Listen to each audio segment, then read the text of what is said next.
démarrons cette émission par une triste nouvelle ce matin. Le gouvernement béninois a perdu un de ses membres, Yves Tchabi Kouaro, ministre des Enseignements secondaires techniques et de la formation professionnelle. Un décès survenu suite à un accident de circulation à l'entrée de la ville de Parakou dans la nuit de ce jeudi 20 février 2025.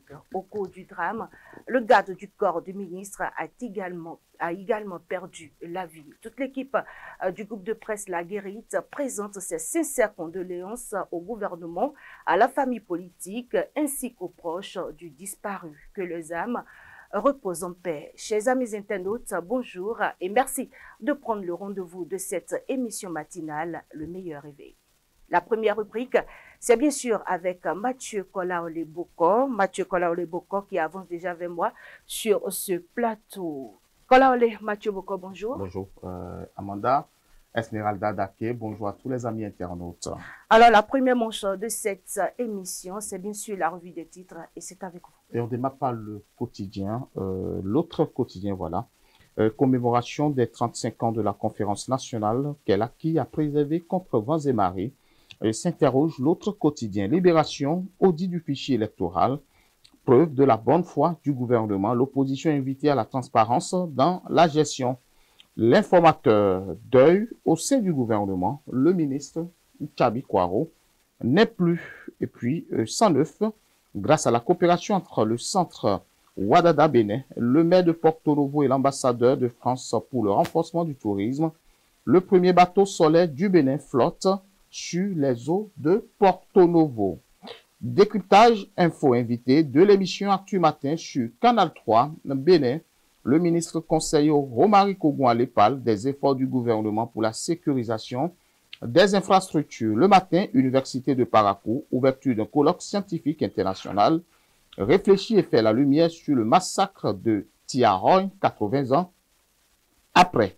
Les 4 vérités accidents mortels de la route à Bandekparo après Tchatchou hier, décès tragique de Kouaro.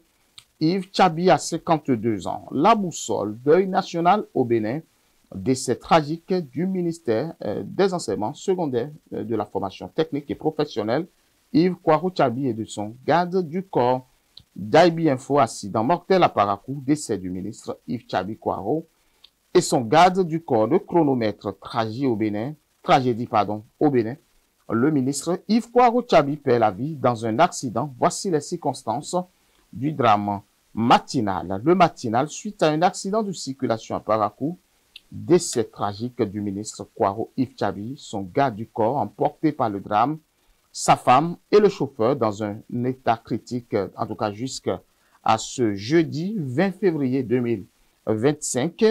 Bénin intelligent, tragédie au sommet de l'État. Yves Kouaro Tchabi n'est plus. Deuil avec notre époque qui évoque aussi l'information. En sa machette, le ministre Kouaro Yves Tchabi décède dans un accident. La nation qui va plutôt voir l'église de christianisme céleste, la réunification amorcée à l'initiative de Patrice Talon. Le potentiel, tragédie sur l'Asparakou Tchaourou, le ministre Kouaro Yves périt dans un accident de la route, une collision avec un camion Titan à Badekparou en deuil. Le gouvernement.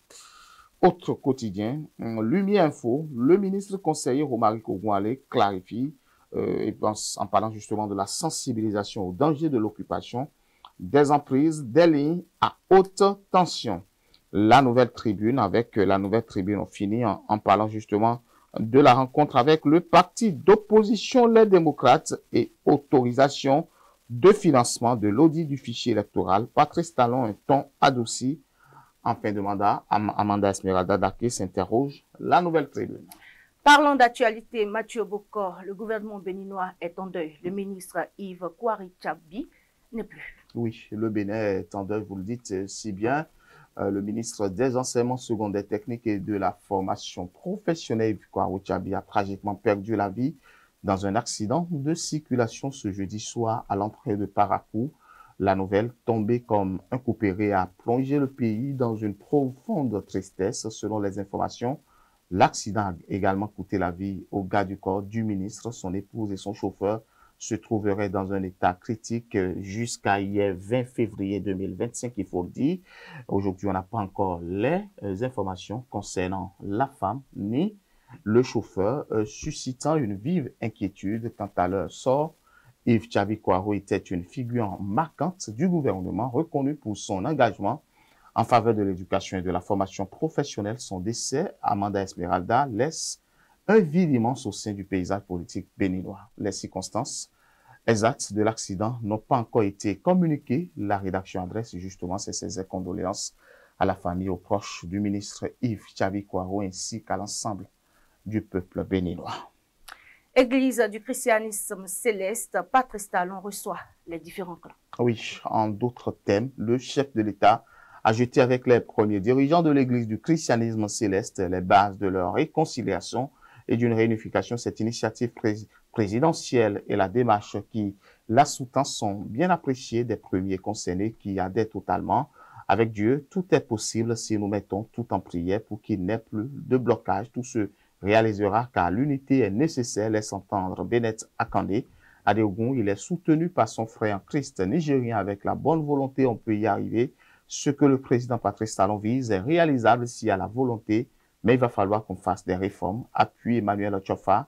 Pour sa part, Hyacinthe Sassa Soro exhorte les fidèles à l'action et à la prière. J'invite les chrétiens célestes à savoir que c'est dans l'unité que nous serons sauvés. Lance-t-il presque en chœur Esmeralda. Les trois leaders religieux remercient Patrice Talon qui, disent-ils, agit sous l'inspiration du Saint-Esprit. Hors de nos frontières, Madagascar en état d'alerte face à une lutte qui piétine. Nous parlons bien sûr du paludisme. Oui, dans son rapport, l'Organisation mondiale de la santé, OMS, estime qu'en 2023, 6 millions de Malgaches étaient touchés par le paludisme, soit plus d'un habitant sur 5 de la grande île, un chiffre pratiquement multiplié par 2 par rapport à l'année précédente, lors de laquelle l'OMS y comptabilisait 2,7 millions de personnes infectées. Le rapport pointe également une augmentation de décès liés à la maladie, plus 63% par rapport à 2015. Le document présente également Madagascar comme le seul pays d'Afrique de l'Est et d'Afrique australe dans lequel le nombre de cas d'infection et de décès estimés ne fait que s'accroître depuis 10 ans. En actualité sportive, CAN féminine 2026, le Bénin dompte la Sierra Leone. Oui, les éliminatoires de la CAN féminine 2026 se poursuivent ce jeudi avec les rencontres de la manche allée du premier tour. Au Togo, le Bénin recevait la Sierra Leone au stade de Kégué, un match très disputé qui a finalement tourné en faveur des Amazones. Les Béninoises se sont en effet imposées sur le score de 2-1. L'attaquante Aude Bédissi a marqué les 2 buts béninois. Avec cette précieuse victoire, la team Bénin prend une belle option sur la qualification au second tour avant la match retour. Merci à vous, Kolaole Mathieu Bouko. Mesdames et messieurs, on se retrouve tout de suite dans le forum matinal.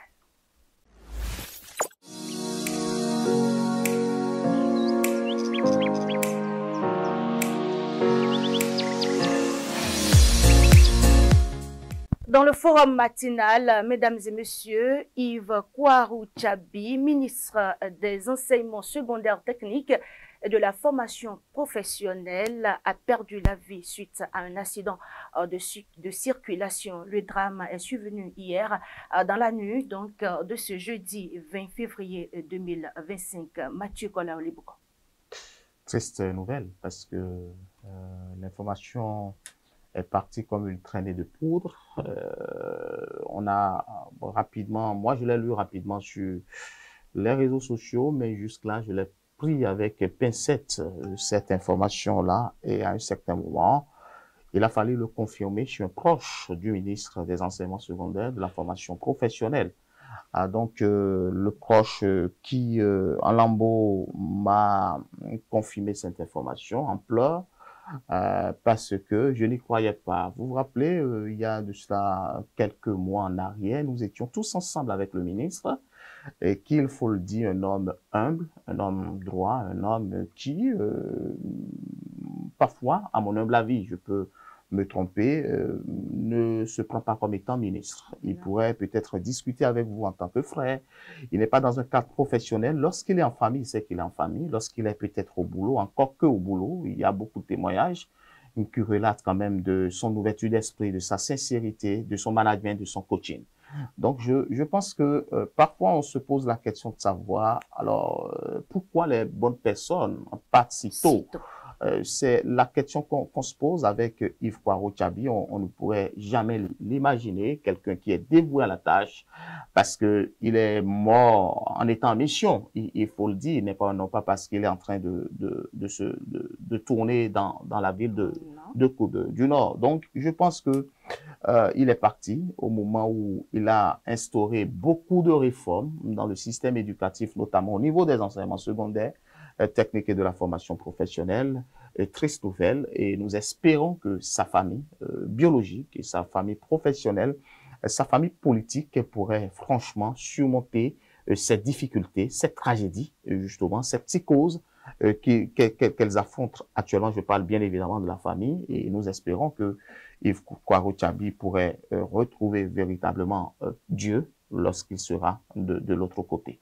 Alors, c'est vrai qu'on le dit, hein, nul n'est indispensable, mais Yves Poirot-Tchabi est parti alors qu'il était en pleine mission républicaine.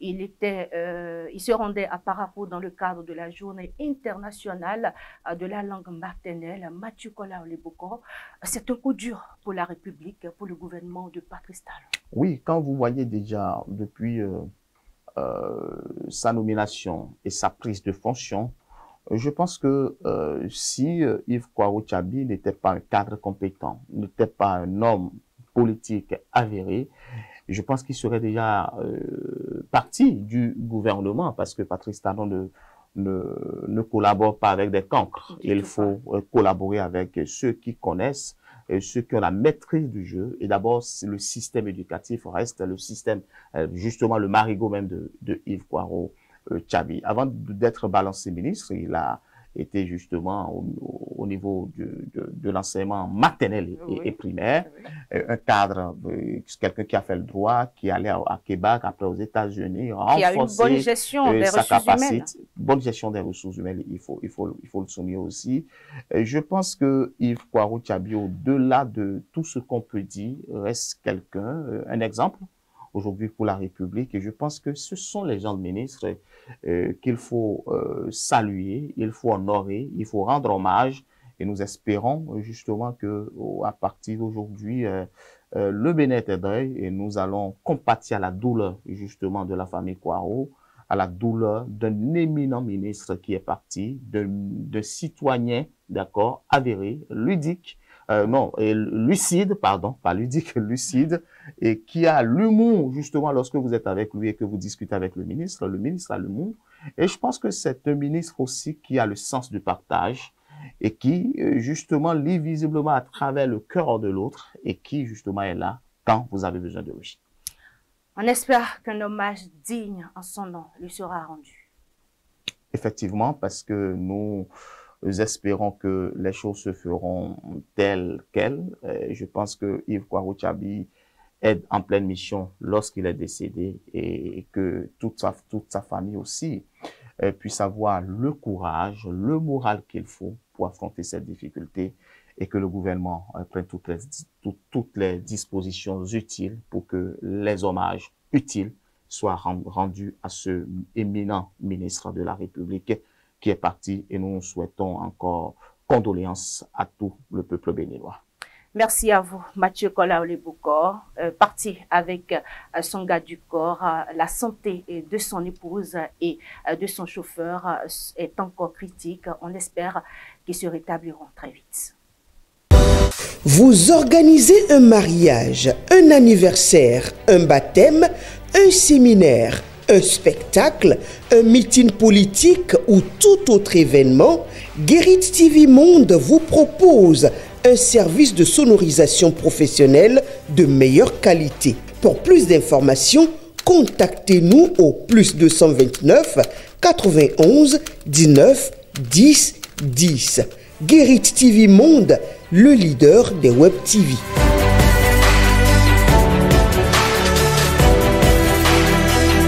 À présent, la météo.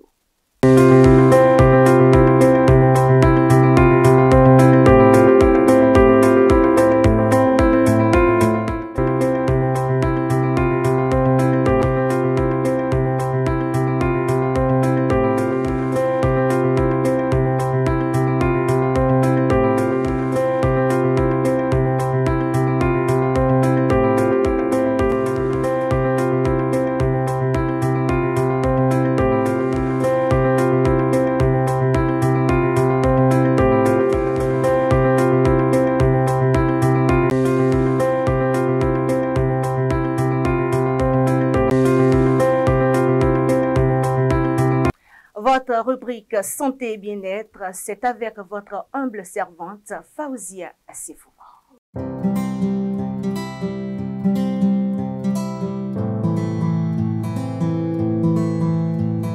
Dans ce numéro de votre rubrique Santé et bien-être, nous parlons de la démence. C'est un déclin progressif des capacités cognitives affectant la mémoire, le raisonnement, le langage et le comportement au point de perturber les activités quotidiennes. Ces symptômes incluent troubles de la mémoire, difficulté à se souvenir d'événements récents ou à apprendre de nouvelles informations. Altération du jugement et de la prise de décision, difficulté à évaluer des situations ou à faire des choix appropriés. Problème de langage, difficulté à trouver les mots justes ou à suivre une conversation. Désorientation, perte de repères, changement de comportement, irritabilité, dépression, anxiété ou apathie. Cette maladie existe sous plusieurs formes. Maladie d'Alzheimer, forme la plus courante de démence, caractérisée par des dépôts anormaux de protéines dans le cerveau. Démence vasculaire, résultant de problèmes de circulation sanguine dans le cerveau, souvent après un accident vasculaire cérébral. Associé à des dépôts de protéines à corps appelés Lewis, affectant la cognition et le mouvement. Démence frontotemporale, frontaux et temporaux du cerveau, influençant la personnalité et le comportement. Facteurs de risque, âge avancé, antécédents familiaux, hypertension, diabète, tabagisme, dépression, faible niveau d'éducation, inactivité physique et cognitive. Bien qu'il n'existe actuellement aucun remède pour la démence, plusieurs approches peuvent aider à gérer les symptômes. Médicaments. Certains médicaments peuvent améliorer temporairement les symptômes cognitifs et comportementaux. Thérapie non médicamenteuse. Simulation cognitive, thérapie comportementale, activité physique et sociale pour maintenir les fonctions cognitives et améliorer la qualité de vie. Soins de soutien, accompagnement des proches et aménagement du domicile. Une alimentation équilibrée peut contribuer à la santé cérébrale. Il est recommandé de limiter sucre raffiné présent dans les boissons sucrées, les pâtisseries et les bonbons. Ils peuvent augmenter le risque de diabète, un facteur de risque pour la démence. Graisses saturées et trans. Trouvées dans les viandes grasses, les produits laitiers entiers et les aliments frits, elles peuvent nuire à la santé cardiovasculaire, influençant indirectement la santé cérébrale. Alcool. Une consommation excessive peut endommager les cellules cérébrales et augmenter le risque de démence. Sel en excès. Un apport élevé en sodium peut affecter la pression artérielle, un facteur de risque pour la démence. Adopter un mode de vie sain, incluant une alimentation équilibrée, de l'exercice physique et une stimulation cognitive, peut aider à réduire le risque de développer une démence. Pour vous qui venez de prendre le train en marche, vous êtes bien sûr sur Guérit TV Monde et vous suivez votre émission matinale, Le Meilleur Réveil. C'est parti pour l'interview matinale.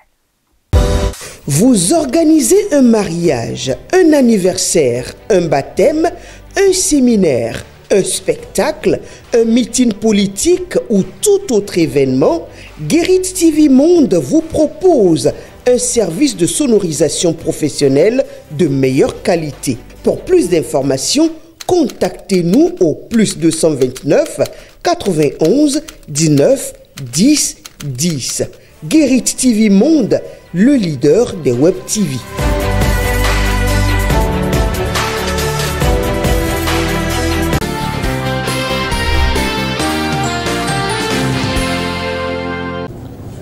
La conférence est l'expression de la volonté du peuple de recouvrer sa souveraineté, ce qui suppose qu'il y a eu une préparation aussi bien des forces qui ne partageaient pas les orientations du Parti de la Révolution populaire du Bénin. Le pays était en crise, nous étions pratiquement au bord du gouffre.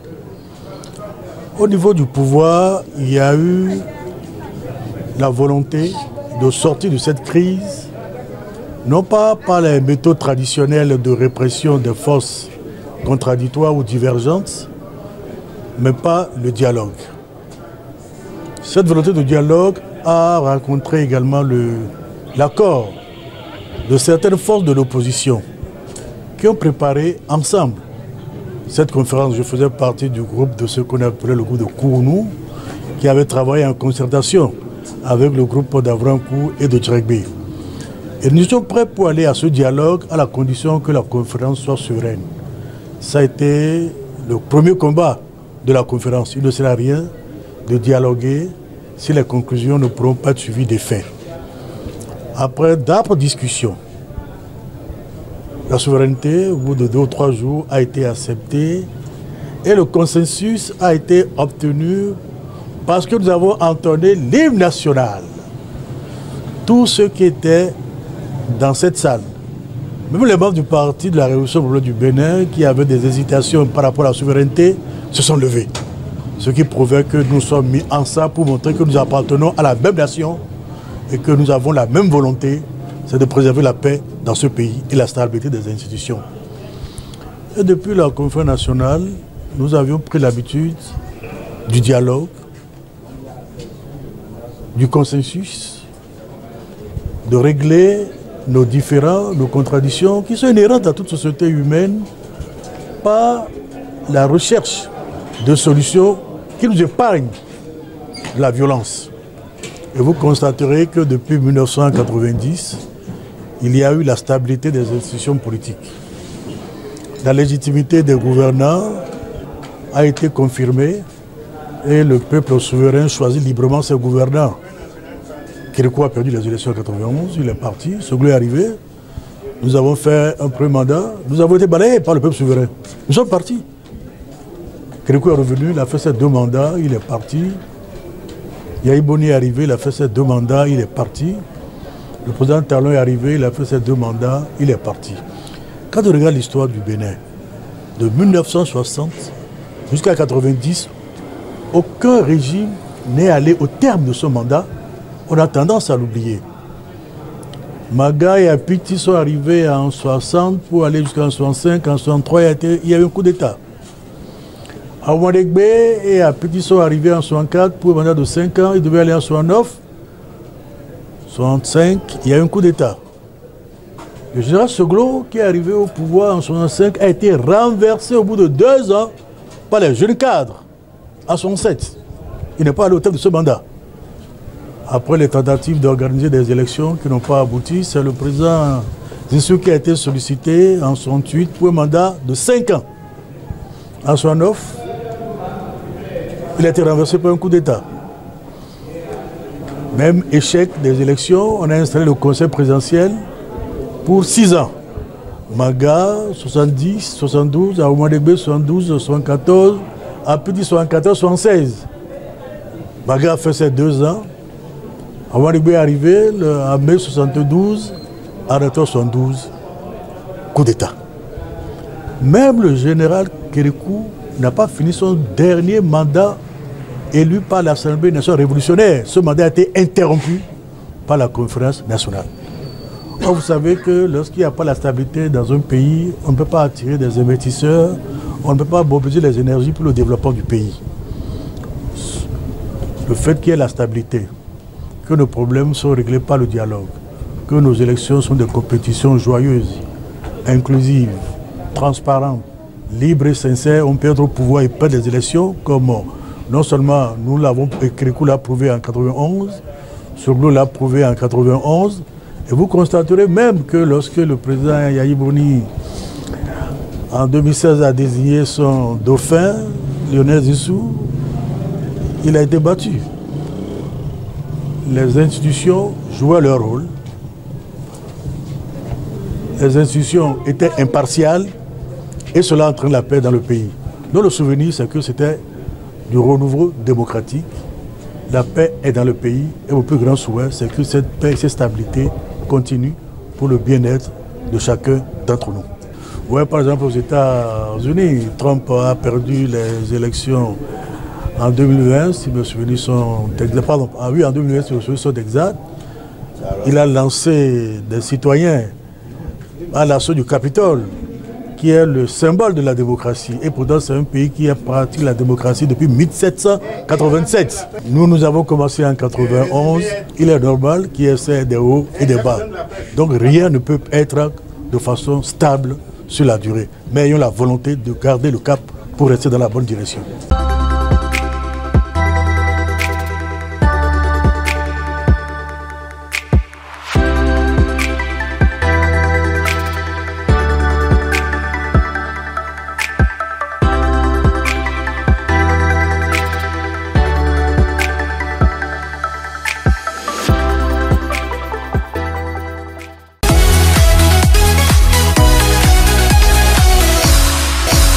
Faouzia Sefou est déjà sur ce plateau pour le coin cuisine, là où nous mangeons naturellement. Faouzia Sefou, bonjour. Bonjour à vous, Amanda Esmeralda Dake. On espère que vous êtes venu avec de bonnes choses ce matin. Bien sûr. Déjeuner, petit déjeuner, dîner. Non, déjeuner. Déjeuner. Pourquoi vous nous offrez toujours des déjeuners? Oh là là. En fait, en réalité, le petit déjeuner, c'est souvent de la bouillie, que tout le monde sait faire. Le thé. Je n'ai pas parlé de petit déjeuner, mais oui, j'ai parlé plutôt de déjeuner. Pourquoi c'est toujours... En fait, je viens avec du consistant, du lourd. D'accord, donc on peut en faire déjeuner... Voilà. Dîner, pourquoi pas. Dîner, du lourd, oui. Pour le dîner. Oui. Alors, on y va. Alors, on parle de quoi? Ce matin, on va... Bon, à midi, je vais dire, pour déjeuner, on va prendre du moyo. Du moyo? Oui, du moyo. Avec akassa ou bien avec piron? Oui, parce que j'en connais qui aiment particulièrement le piron. Le piron, effectivement. Ils ne sont pas trop fans du akassa. Parce que je te dis, il y en a qui disent que c'est de l'eau. Quand on pisse, c'est fini. C'est vrai. Et il y en a qui adorent avec le piron. Et moi, j'ai prévu avec de l'akassa. Alors, on aura besoin de quoi et quoi pour réaliser notre moyo? On ne va pas allumer le feu ce midi.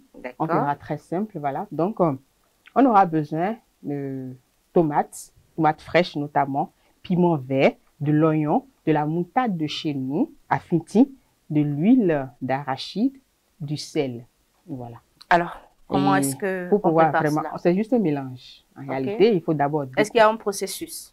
Si. Okay. Il faut d'abord découper notre tomate fraîche. Voilà. D'abord bien laver nos condiments. Puisqu'on ne va pas mettre au feu, il faut vraiment prendre soin de bien laver. Et il faut prendre le temps de bien désinfecter les fruits, les condiments.